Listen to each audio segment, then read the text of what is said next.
This is a press conference. April 9th, 1959, Washington, D.C.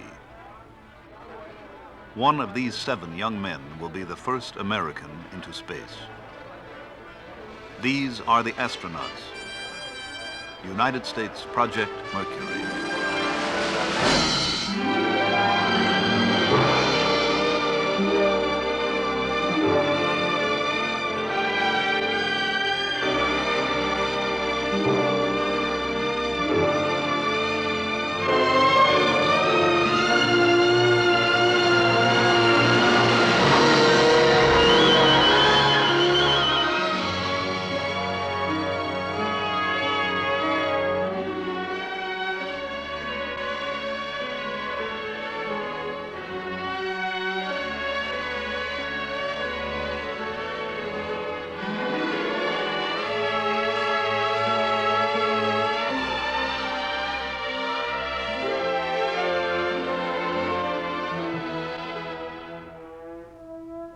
A substantial part of the imagination, energy, and genius of the United States is being devoted to the scientific exploration of our universe. The launching pads and gantries of the Atlantic Missile Range mount many of our experiments into the very nature of creation.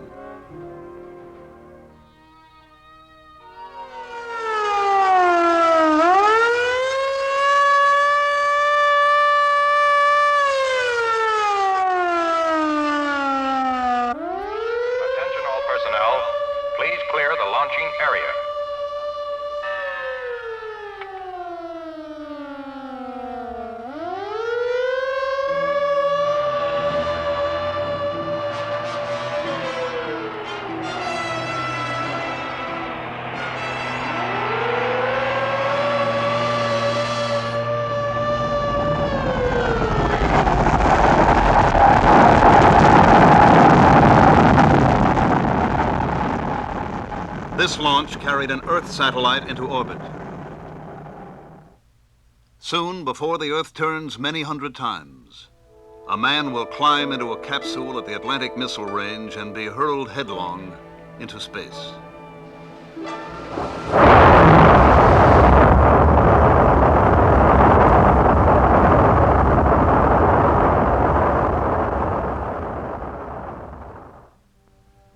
Why? Why must man go into space? Why must he attempt this new and forbidding environment? Space with its belts of radiation, meteorites, solar winds, unknown cosmic forces. To explore his world, man has always risked the unknown. Because it is unknown, and man's nature is to know. Project Mercury is a beginning for man in space. It will take him 100 miles from the Earth. Here, we think there are no radiation belts, solar winds, or unknown cosmic forces, but man, the scientist, the explorer, must see for himself.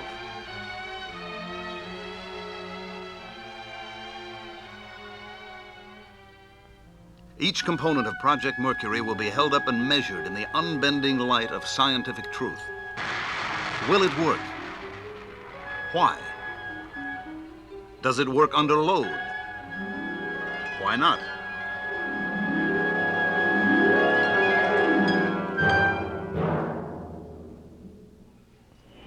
The problem of selecting pilots to represent the United States in space was approached from the same uncompromising direction. From all of the active duty pilots in the Navy, Marines, and Air Force, the service records of 473 test pilots were selected for review. 110 met the basic qualifications.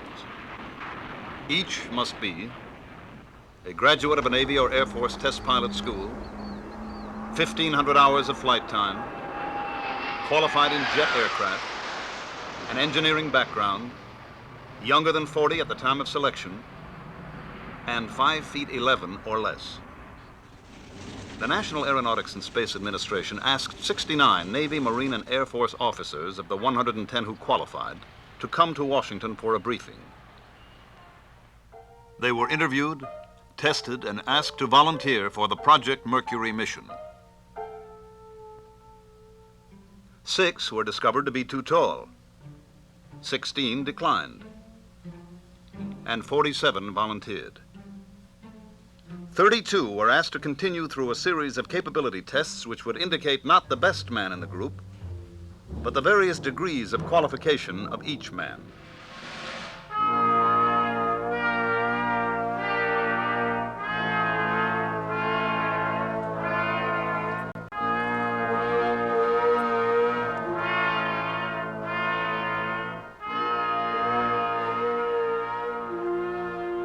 Thirty-two candidates reported to the Lovelace Clinic in Albuquerque, New Mexico for an exhaustive series of physical examinations. These tests were divided between those given under normal clinical procedures and a series used for the first time in Project Mercury. A series of dynamic tests designed to measure the candidates' abilities during physical stress.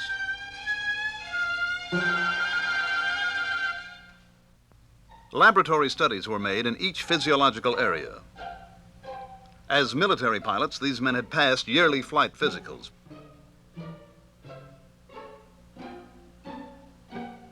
But here at the Lovelace Clinic, each measurable reaction of body chemistry, each physical function was measured, probed, diagnosed. What is the specific gravity of his body? What is his blood volume, water volume?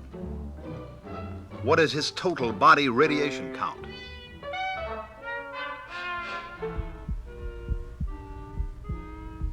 We are listening to his heart. When the astronaut is orbiting in space, the measure of his heart's contraction and expansion will be telemetered to the Mercury tracking stations.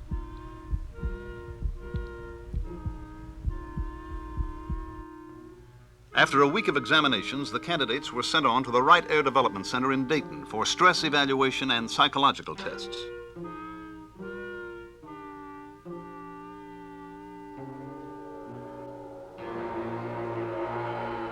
This Project Mercury candidate is preparing for stress. The weight of 8 gravities will thrust upon him as he rides the human centrifuge.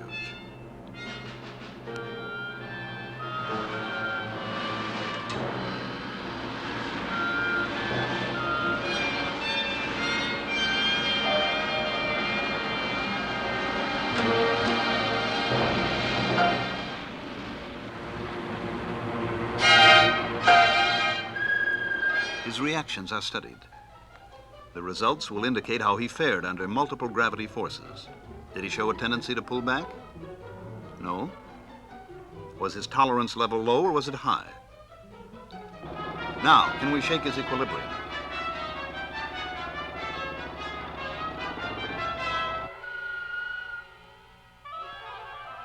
How does this affect his pulse and blood pressure? And what about his mental balance, his imagination, his personality, motivation? How does he see the different problems of living? And how has life affected him as an individual?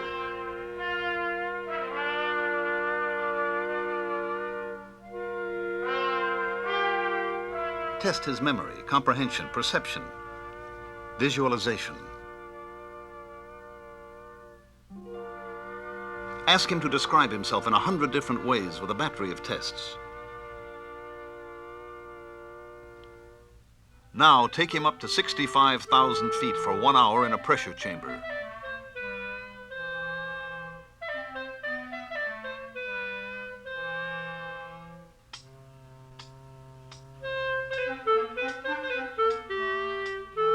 Now have him do this for 5 minutes.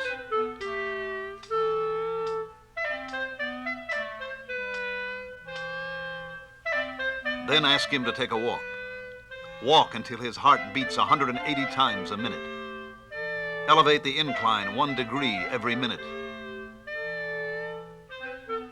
These tests continued until all 32 men had been evaluated.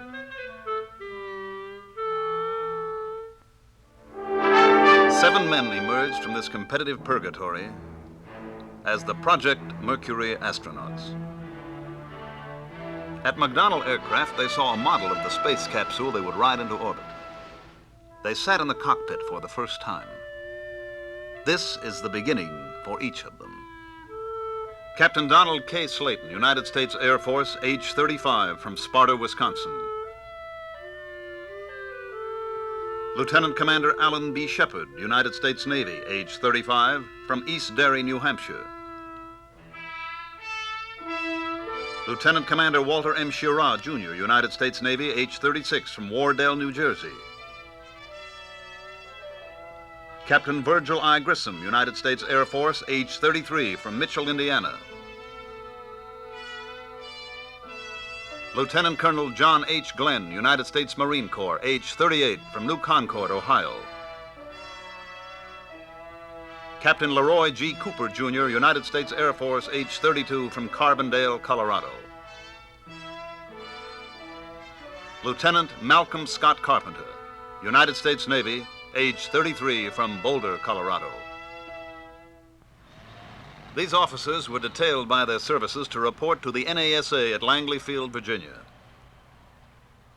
Here, the National Aeronautics and Space Administration Space Task Group, under the direction of Robert Gilruth, had organized a training program for the astronauts.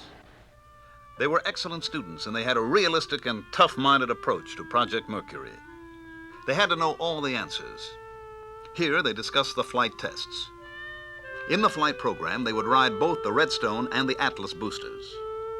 But a man would not ride either booster until the full test program was a success.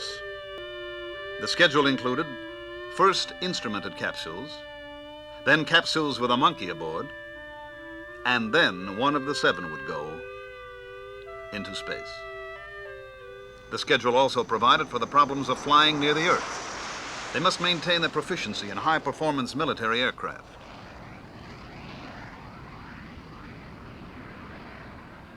Out of this training together, a strong esprit de corps developed. They all felt that this must be a team effort involving all of Project Mercury. Recognition would undoubtedly go to the man who makes the first flight. But the second, third, or fourth flights may produce far more scientific information than the first flight.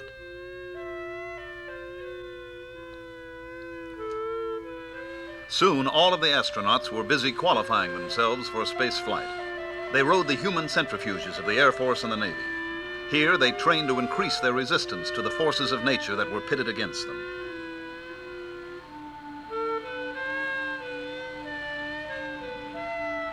But each new experience, each small physical or mental victory was backed up by hours of classroom work. The time had come to select the pressurized flight suit they would wear. All of the suits tested were air-conditioned, had an attachable helmet, and would protect the pilot from heat and from the deafening 155 decibel noise of the blastoff. The problem was to select a suit which had complete pressure integrity, which was resistant to temperature and was not too bulky, a suit which allowed comparative freedom of movement, yet a suit which was completely reliable. This modified U.S. Navy Mark IV suit worn by Shepard was selected for further testing. To get the feel of space flight controls, this trainer at NASA's Lewis Research Center in Cleveland demonstrates the possible motions of a capsule in space.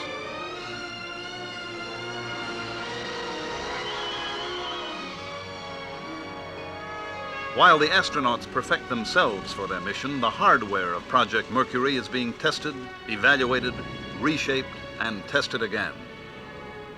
Off Wallops Island, Virginia, capsule drops at high altitude test the parachute and recovery systems.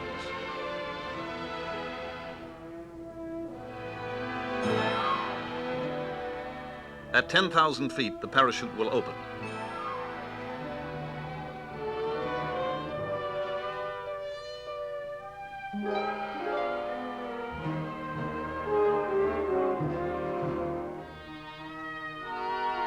The astronaut riding his capsule will land in the Atlantic recovery area off the coast of Florida.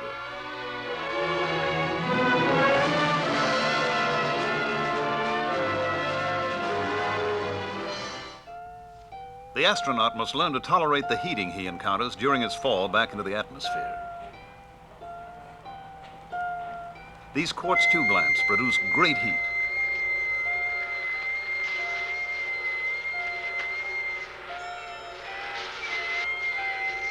Among the astronauts, Walter Schirra is charged with the special problem of studying the capsule environment.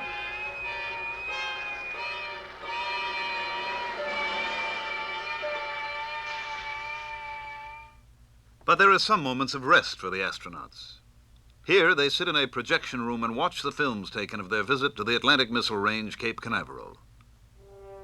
On trips like this, each man gathers information concerning his particular assigned area of individual study. He is then responsible to the rest of the group for this information.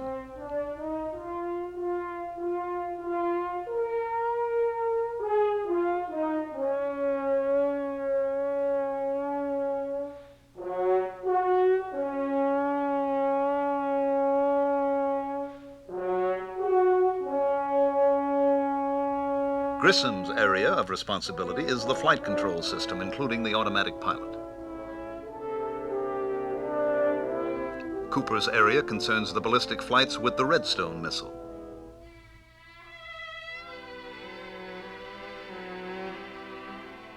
Shepard is concerned with tracking and recovery of the capsule.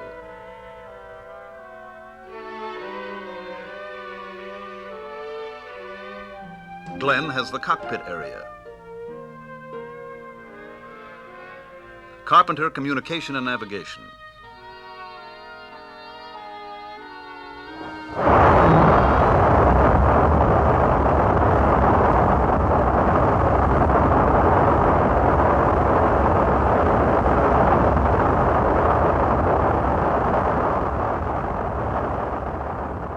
And Slayton has the responsibility for knowing Atlas and all of its systems.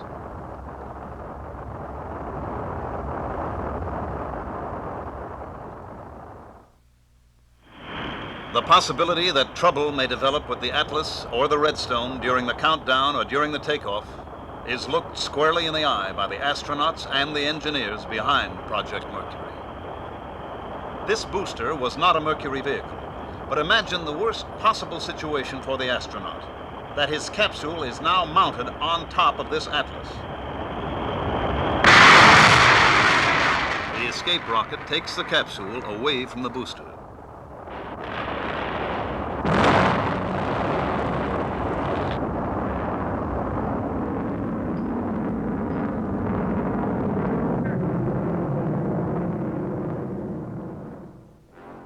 The tower separates.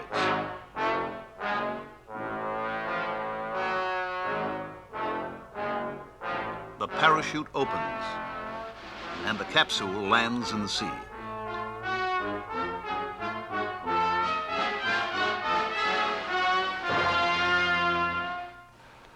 Success in a pioneer mission depends on optimal human performance.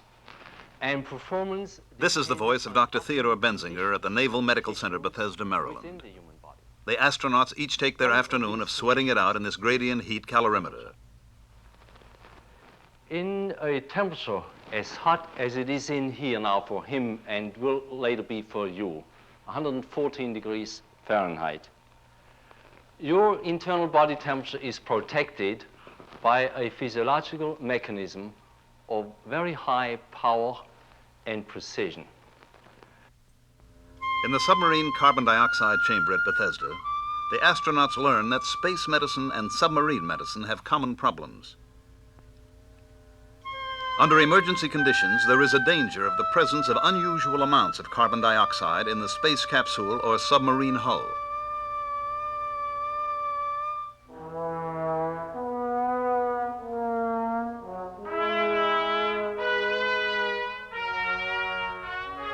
After 2 hours in the chamber under 3% carbon dioxide, these men are tired.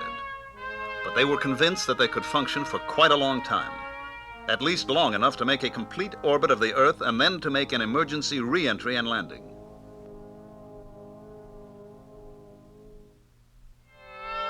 But before a man's life is risked in space, animals will undergo the same operational stresses. The animal research program connected with Project Mercury is an important prerequisite to research with human beings in space.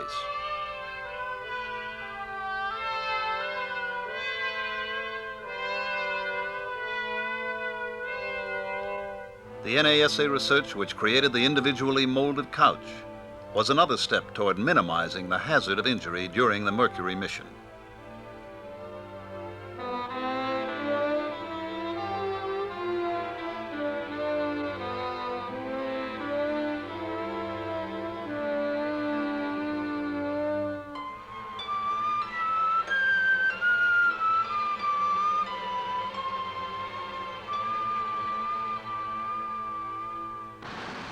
This is the same man, John Glenn, sitting in his couch under 14 Gs in the centrifuge at the Naval Aviation Medical Acceleration Laboratory, Johnsville, Pennsylvania.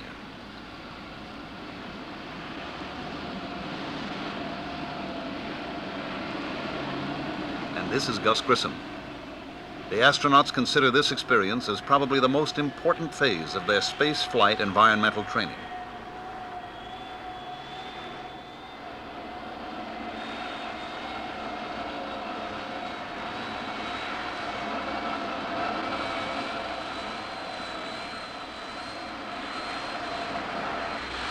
Alan Shepard, as he takes the G-load of an emergency abort and landing.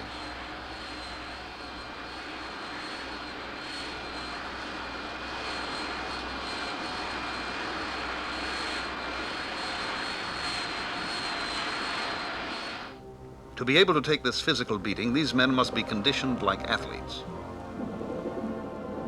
And the astronauts find that the physical discipline of underwater swimming is oddly effective in training toward a space mission.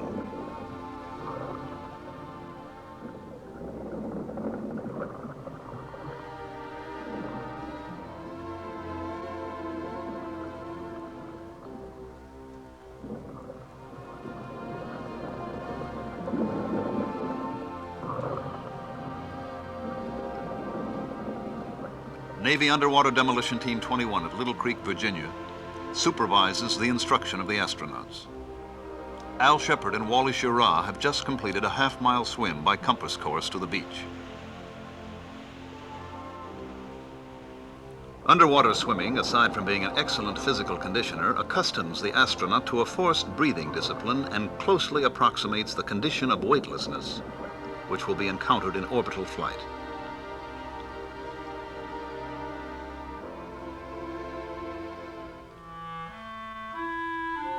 Now, imagine, if you will, that you are watching the first Project Mercury launching at the Atlantic Missile Range, Cape Canaveral.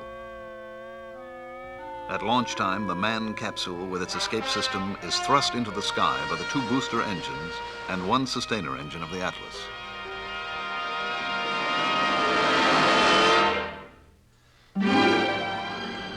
At an altitude of about 50 miles, after some 2 minutes of flight, the booster engines are turned off and jettisoned. The sustainer engine continues its thrust toward orbital speed as the escape rocket fires, pulling the escape tower free of the capsule.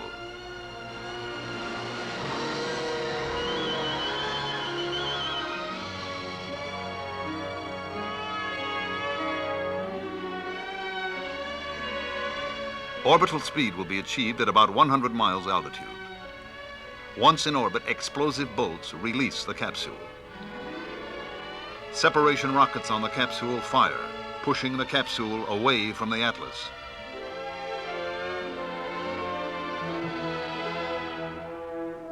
Now the capsule automatic pilot rotates the capsule. If the automatic pilot fails to respond or becomes erratic, the pilot has controls to maneuver the capsule into proper orbital attitude. Through a periscope or through his window, the pilot observes the Earth below and the heavens beyond the horizon.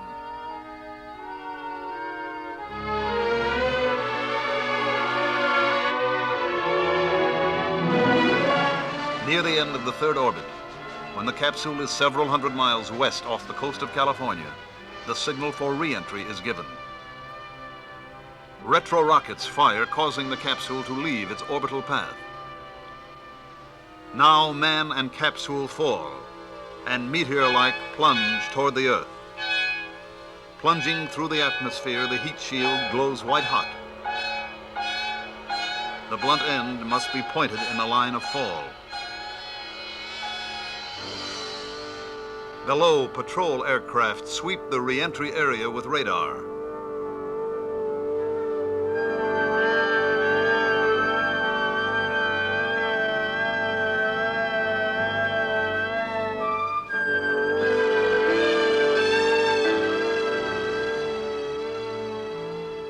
At 10,000 feet, the main parachute extends, and a SOFAR bomb is released. The bomb, exploding some 3,000 feet under the ocean, provides an accurate fix. With this information, patrol aircraft and ships converge on the spot where the capsule is expected to land. When the capsule hits the water, the parachute is released and sea dye marker spreads out on the surface of the water. As the capsule floats in the sea, a signal light and automatic radio transmitter indicate the exact position. And so, before the Earth turns many hundred times, another booster will rest on the pad of the Cape. And one of the astronauts will ride here on the shoulders of Atlas. This unmanned Atlas booster and capsule proved in the flight test experiment named Big Joe that this vehicle could perform the mission.